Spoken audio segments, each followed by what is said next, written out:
I thought I would do a sketch to make a video on perspective and distortions in a photograph, if you use it for reference.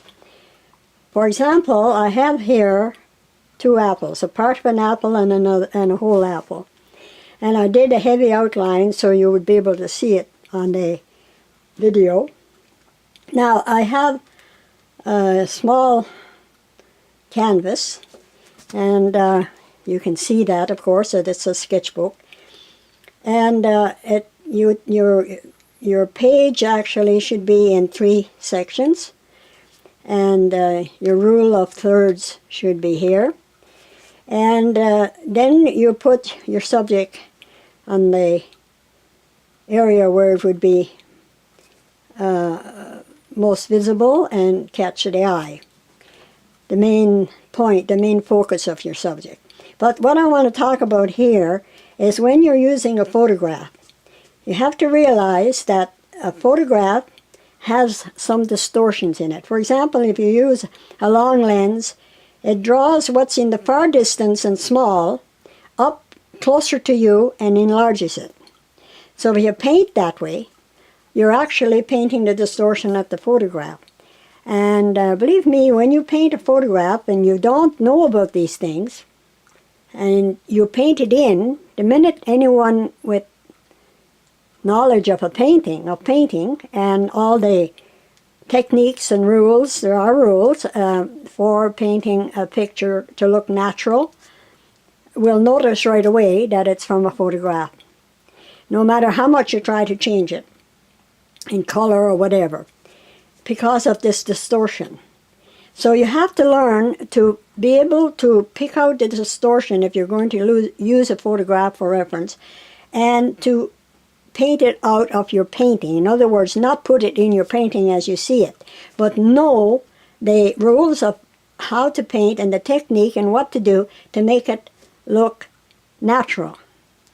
For example, you've got 3 portions of your canvas, the foreground, the middle ground, and the distance. Now when you look with your eyes at a scenery, you see a focal point.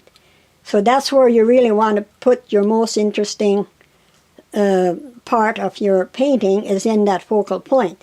But you have to remember, if you're painting from a photograph, you have to look to see if the background goes in the background, and the center part is in the center, and the foreground is in the foreground. Not only in colors and values, but also in your drawing of your subject. Now here I did this from a photograph. Believe you me, I wasn't all that far from this subject either. And you see the distortion that the lens caused as I took the photograph, because I used a long lens. Here the apple is a lot larger than the part of the apple in the front. In reality, this in your painting should be smaller, not this.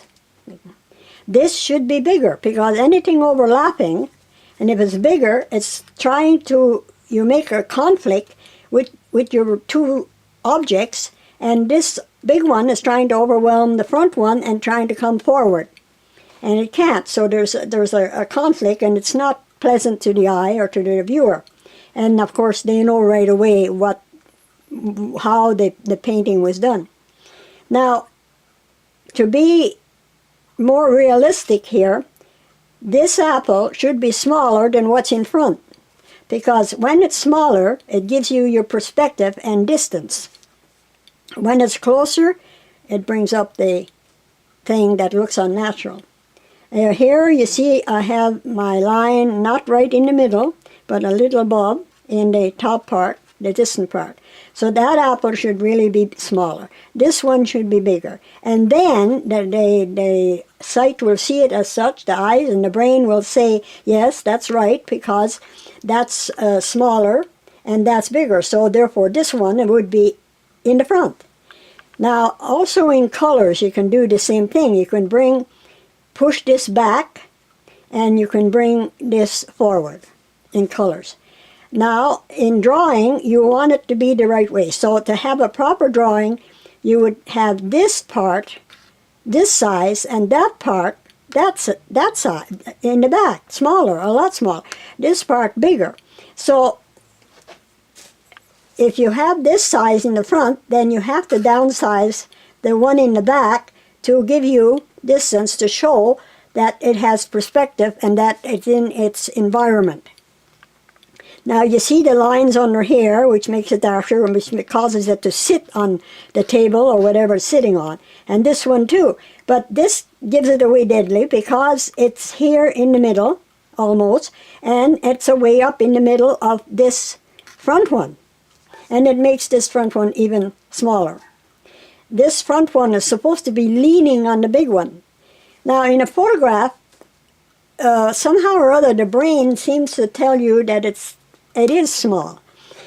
The brain and the brain plays a lot of little tricks on a person, on your vision, because the vision sees this, but the brain in nature, the brain can read it properly, even if it is like this, out of proportion, out of perspective proportion, out of line with what really should be.